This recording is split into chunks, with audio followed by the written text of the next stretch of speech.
How's it going, everybody? Welcome back to Talking Wolves. Welcome back to the final episode in this free agent series that we've got going on the channel at the moment. Over the last few days or so, I've been going through defenders, midfielders and attackers that Wolves should be looking at possibly signing if they want to save that little bit of money this summer. All of these players, as it stands, as of today, the day of recording, are set to leave their clubs on the contract expiry in the next week or so, or they are already free agents. So we're going to be looking at it today. I've got 5 more players. If you haven't caught the defenders and midfielders episodes, be sure to check those out after this video. And be sure to hit the like button and subscribe.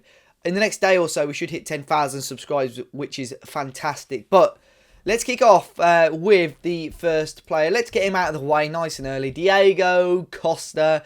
Wolves have, of course, been linked with him in real life. As it stands, I said real life, as if this isn't real life, but Wolves have been linked with him this summer, as they were last January. But I'm still not 100% convinced or sure about this move. As a player with experience, with grit, aggression, determination, passion, yes, but just that you don't know what you bringing him to the club. You know he's a little bit of a loose cannon. You don't want a bad apple in that camp, especially when you got a new manager under Bruno Lage. You want to try and keep everyone on side as much as you can. So that's why it's a bit of a difficult one on Diego Costa. His contract ended, or he left Atletico Madrid in January, and since then, it's quite surprising that he hasn't joined another club. Wolves were heavily linked in January. He didn't move to anyone. He's been linked once again with moves to Brazil, a couple of teams in Turkey. I think Besiktas interested, and of course Wolves as well. And it's probably for him personally. He's at 32 years of age now, so definitely got a few years left in the tank, you would think. He's going to want a little bit of security for himself in terms of contract. I would take him on a year deal, I think, with a view to extend that. But we have actually got some percentiles for him. If you've seen the last couple of videos, we look at the stats of these players over the last year or so and compare them to other forwards in the top 5 leagues. And these are Diego Costa's. Of course, there's only a very small amount of games that he has played in the last year, but from those 90 minutes, or from those games per 90 minutes, you can see that here below. And he's really, really good in terms of actually on the ball.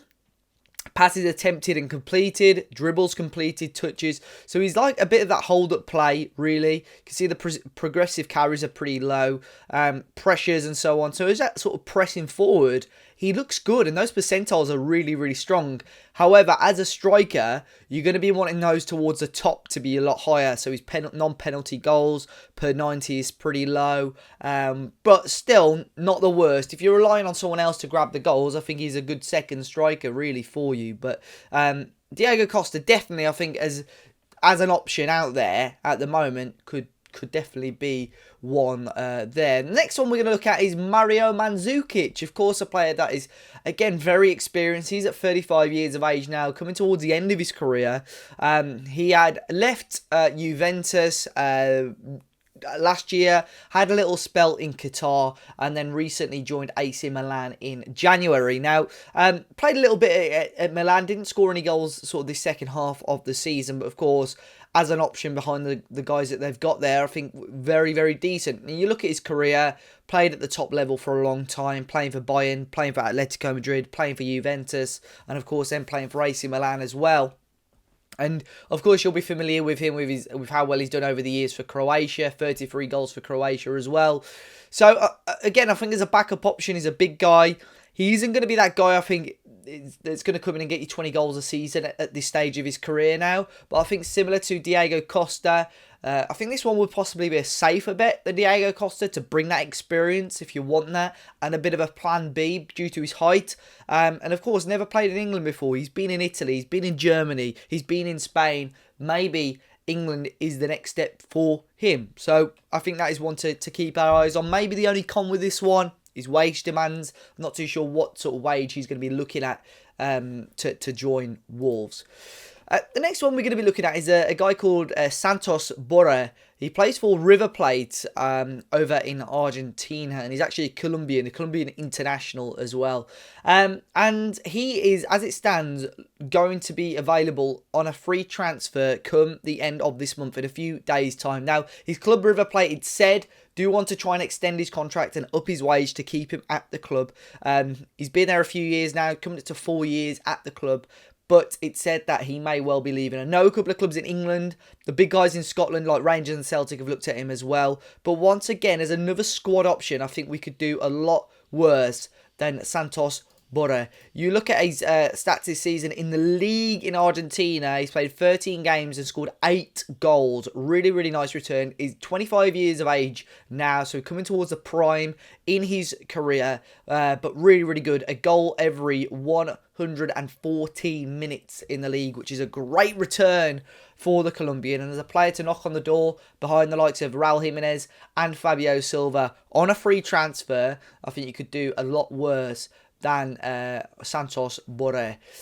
Next up, we're going to go with a bit of Premier League experience. We're going to look at Joshua King, currently playing for Everton. They got him on a deal from Bournemouth. His contract was up at Bournemouth at the end of the season. Everton took over that contract, and as it stands, it's set to expire this month. So he's going to be looking for a new club. 29 years of age now. Seems like he's been around. I don't know, he seems younger than that, but he has got that loads of experience.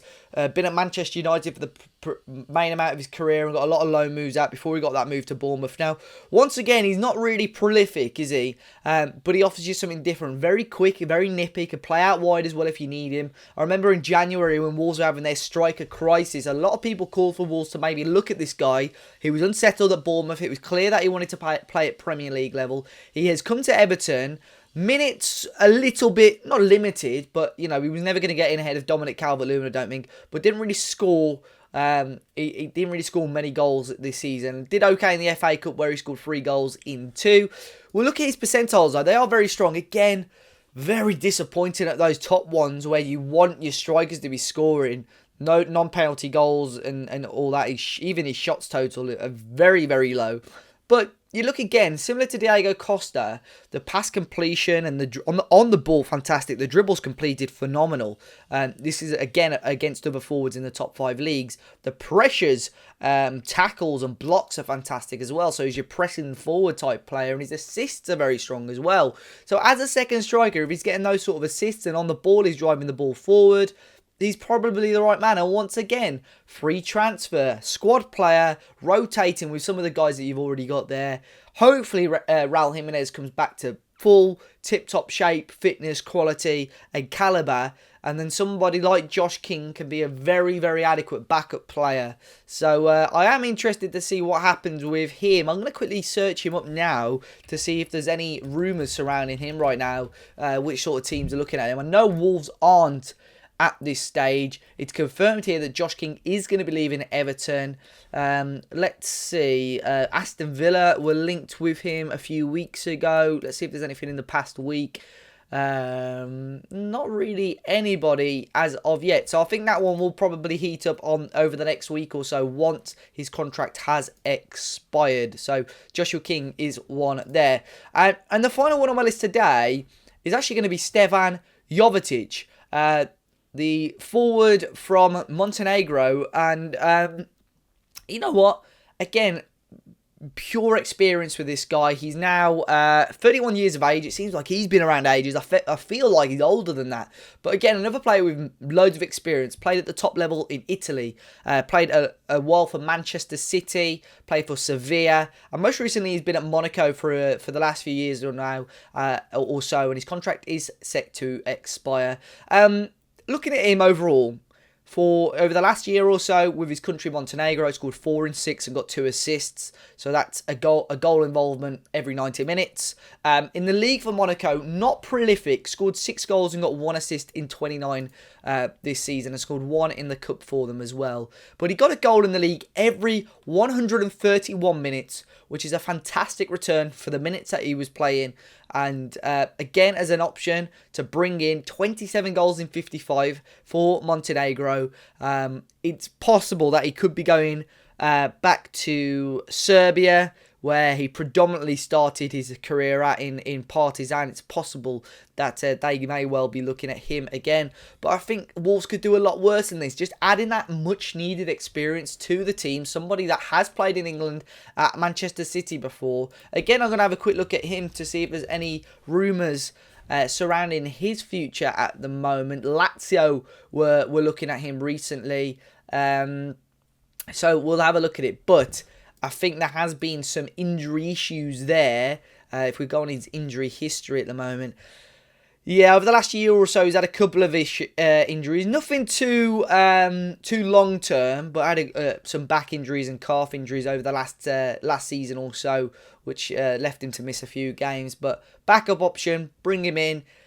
As long as they've got full faith in that physical state, I think you could do a lot worse than him. And I'm looking at his percentiles. My word, guys. Like I said, his goal per minute ratio is fantastic. And all across his percentiles are very, very strong. Non-penalty goals is very high, which you like to see.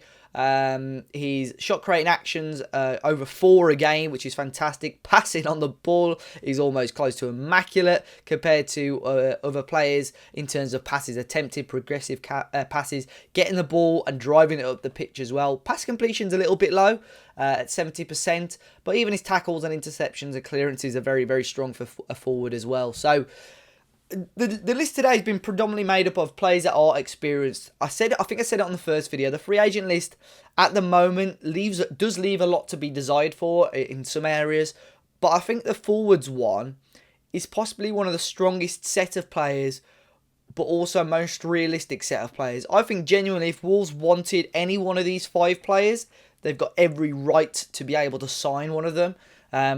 But who knows? 5 players there, I think that could happen and could sign. Let me know in the comment section down below what you think, guys. We've had the defenders, we've had the midfielders, we've had the forwards. Maybe pick one of each who you would sign out of my last few videos. Be sure to hit the like button, guys. Subscribe to the channel if you haven't already. Loads more Wolves news coming up over the next couple of weeks or so. And until next time, I'll see you all very, very soon.